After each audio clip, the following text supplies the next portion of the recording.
Se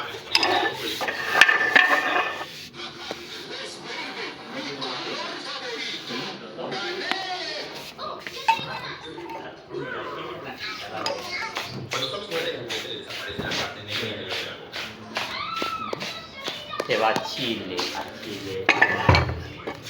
Y esta es la señora. También es bonita, pero es un poquito más pegada.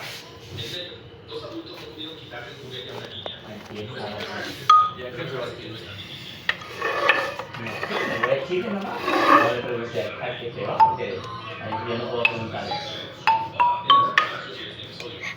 Le presento una marimba que te suena la numeral, este sin numeral.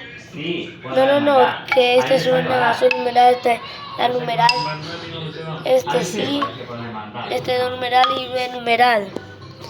Esta conoce que las marimbas nos parecen botas o que no tienen teclas bien moduladas. En la Tierra Santa, todo. Estas son una de las marimbas más agudas, ya que contienen palitos, esas cositas más cortas, pero esto es largo.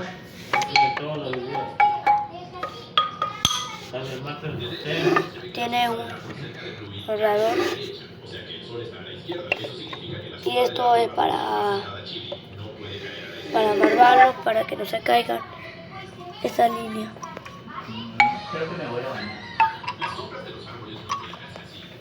Pero mira cómo se puede hacer pilladas.